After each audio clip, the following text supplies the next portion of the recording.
Reconnaître à quel degré inouï les âmes humaines sont différentes les unes des autres fut une des expériences les plus bouleversantes de ma vie. Si l'égalité collective n'était pas un fait originel, si elle n'était pas la source première et la mère de toutes les âmes individuelles, elle ne serait qu'une gigantesque illusion. Mais en dépit de toute notre conscience individuelle, elle ne s'en perpétue pas moins inébranlablement au sein de l'inconscient collectif, comparable à une mer sur laquelle la conscience du moi voguerait, semblable à un bateau. C'est pourquoi rien ou presque rien du monde psychique originel n'a disparu. Comme les flots séparent les continents de leurs immensités et les enserrent tels des îles, l'inconscience originelle assaille de toutes parts les consciences individuelles. Dans le cataclysme de la démence, la mer originelle s'élance en lame déchaînée à l'assaut de l'île à peine émergée et l'engloutit.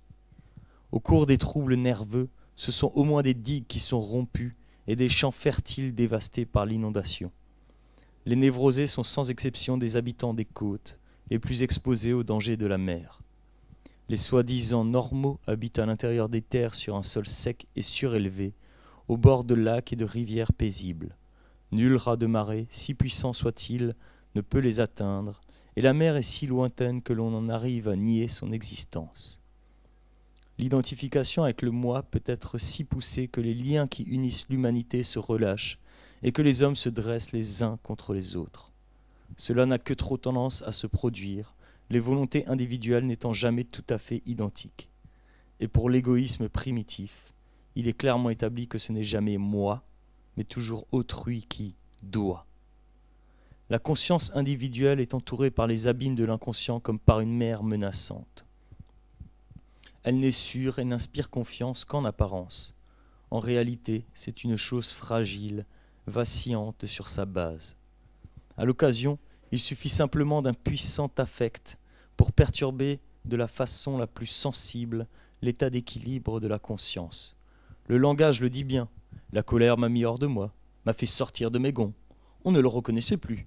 Il était comme possédé du diable. On voudrait sortir de sa peau. Aus der Haut fahren. Il y a des choses qui vous rendent fou. On ne sait plus ce que l'on fait, etc. Toutes ces phrases courantes montrent avec quelle facilité un affect ébranle la conscience du moi. Ces perturbations par les affects ne surviennent pas, hélas, seulement par accès, mais peuvent revêtir une chronicité qui engendre des transformations durables de la conscience.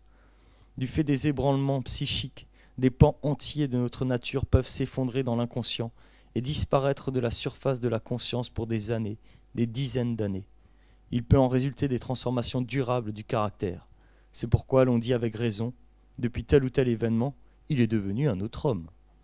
De pareilles mésaventures ne sont pas le fait seulement de sujets chargés d'une lourde hérédité ou de nerveux, mais aussi de gens réputés normaux. Les perturbations suscitées par les affects sont appelées en langage technique des phénomènes de dissociation.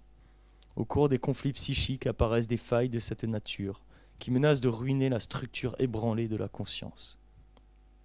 L'habitant de l'intérieur, du monde normal, qui se flattait d'oublier la mer, ne vit pas non plus sur un sol sûr, mais sur une glèbe friable où à tout moment, par quelque crevasse continentale, la mer peut se précipiter en bouillonnant. Le primitif connaît ce danger par la vie de sa tribu et grâce à sa psychologie propre. Ce sont les « perils of the soul », les périls de l'âme selon le terme technique.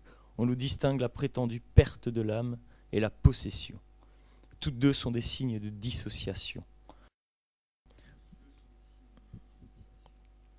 Dans le premier cas, le primitif dit qu'une âme l'a quitté, a émigré. Dans le deuxième, qu'une âme, à son grand désagrément, a immigré en lui. Cette manière d'exprimer les choses est certainement un peu insolite, mais elle désigne assez bien ces symptômes que nous appelons aujourd'hui phénomènes de dissociation ou état schizoïde. Ces phénomènes ne sont pas des symptômes absolument maladifs et on les rencontre aussi sous les latitudes du normal.